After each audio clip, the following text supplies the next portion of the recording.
Just a quick video analysis of the snatch. The next 2 weeks we're going to be focusing on the snatch pulls, some different things that are actually specific to the snatch.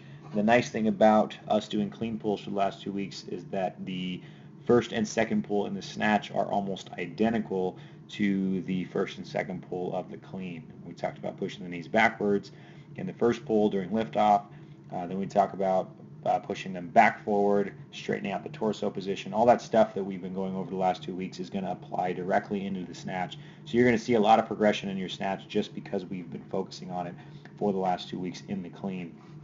First thing I want to point out in this video is first two frames, hook grip, hook grip, hook grip, hook grip. We've been talking about this a lot lately. We've been trying to emphasize this during our Olympic lifting, our power lifting. Hook grip is super important to get comfortable with. This lift in particular, this day in particular, my hands were shot, they were torn up, my calluses were tearing, my grip was killing me just from the day before where I was doing a bunch of cleans. This was not an ideal day for me to lift. However, I was able to make this lift because I was utilizing hook grip. It's not something that's comfortable. It's not something that you're going to love out of the gate. And to be honest, if you don't lift because you don't want to do hook grip, then you can go hang out with Ryan McDonough and have a tea party. This is something that you need to practice. You need to get used to. It's not going to come naturally. So practice, practice, practice, especially with those lighter weights that we're using towards the beginning of the week. It's just going to make those heavier loads much more comfortable to deal with. You can tape your thumbs up. Ask your coaches some different ways to tape your thumbs to help the pain in the thumb go away.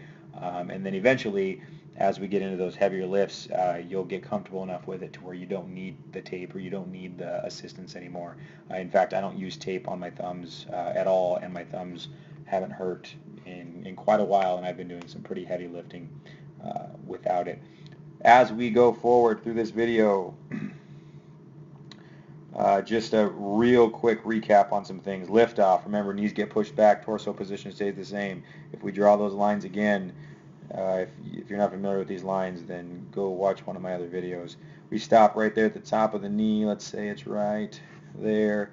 We redraw that line, and torso position remain constant all the way through the first pull. Okay, we know this. We don't need to spend a lot of time on it. Knees get pushed back, torso position remains constant. As we go into the second pull, what we're focusing on is shoulders getting pinned backwards, knees getting pushed forward, and as we continue to finish, oops, let me clear that off my screen. As we continue to finish this pull, that's exactly what happens. Knees push forward, shoulders pinned backwards all the way into the hip crease. Now, something that's nice about the snatch that you're not going to see in the clean is that we have that wider grip in our hands. Because we have that wider grip, the barbell is going to be jumping literally out of the hip crease. Unlike the clean where it's below the hip crease, the snatch we are right in a joint. This is going to allow for a lot more propulsion and a lot more propel upwards, a lot more power pushed out of the bar as we jump and shrug. Very similar to the physics behind a slingshot. If you're shooting a rock out of a slingshot, you would want that rock to be placed right in the crease of the sling. If it's not, then you're not going to get maximum propulsion, and that's what we want when we're talking about doing a snatch, where we need to go from the hips to the overhead position. We need a lot of potential energy to throw that bar upwards. So as we jump out of the crease of the hip, again, we already know this stuff. Shoulders, before we jump, are right on top of the bar, and my knees have not hit lockout yet. Last week, we found a lot of people were having this problem of jumping too early. They were jumping somewhere in here. Again, this stuff applies with the clean just as it does with the snatch. If you're jumping here, your shoulders are in front of the bar, and you will notice that you started to jump forward with your catch, which made you land somewhere out here. You started here, and you landed out here. Either that or you landed on your toes when you received the bar. This would be due to the simple fact that you're jumping way too soon in your catch, or sorry, in your second pull. So make sure, as Pam would like to put it, through that second pull you are patient before you hit your jump and shrug, that your bar or that your shoulders are behind the barbell and stacked on top of your hips before you hit full extension with the knees and the ankles. Just because that second pull is intended to be fast and explosive does not mean that you can just start jumping as soon as you start to pull through it. You need to hit all the way into the hips first and then hit the jump and shrug. As we finish this lift, I'm able to drop underneath it, receive in a relatively good position, and then stand up out of the top. Now, something that I want to go over in this lift in particular, something that we haven't, I'm going to rewind back to the beginning here, something that we've been talking about but we haven't got to see a good demonstration of is bar path, right? The lift off and the second pull, the reason we've been practicing these things so much is to make sure that our bar path is vertical, is meaning straight up and down, okay? I'm going to draw a line. That's a terrible line. I'm going to draw a line from the end of this bar here straight up, as vertical as I can get it with the naked eye, okay? Generally, what we see in most people's bar path is it starts here on the floor and then it comes out in front of us to go around the knee, then we get back into the hip crease, and then we go back out in front of us after we hit, and then we catch somewhere in here. Okay, we get this big S motion going on. That's because we're trying to go out and around the knee, and then we come back into the hips, and then we stand up, and the bar just goes all over the place. This is super common in beginner lifters, intermediate lifters, and even some advanced lifters deal with this issue of vertical bar path. So what I want to show you is we've been practicing this stuff for the last, damn it, I erased the wrong line.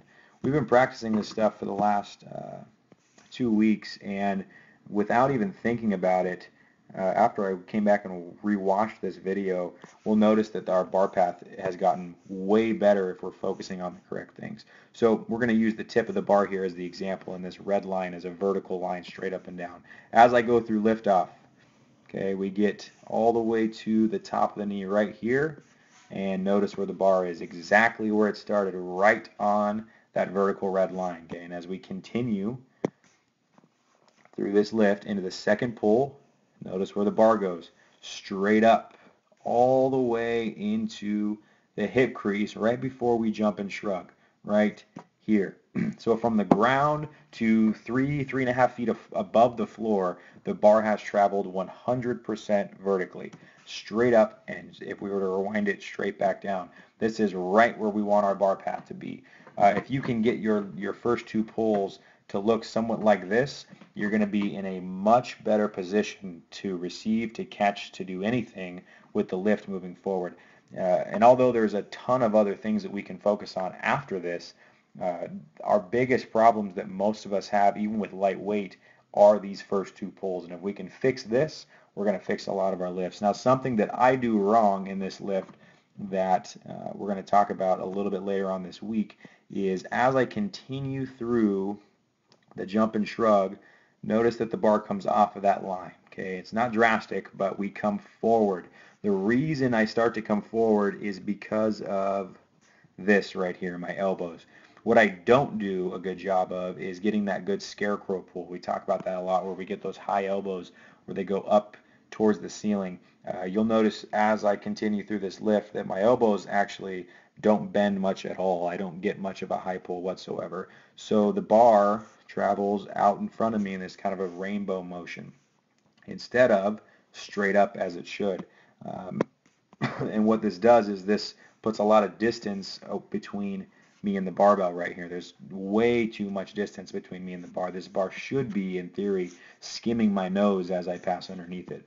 Now, for some godforsaken reason, someone upstairs wanted me to catch this lift today, because when I come back down to receive it, right there, when I actually catch, you'll notice if you look back over here, I'm right back where I started on that vertical bar path, which is allowing me to catch right in the heels, right on top of my shoulders. I have good lockout in the elbows, which is then going to allow me to catch, receive, and stand up the lift with no issues whatsoever. We're going to go over a lot of this stuff this week.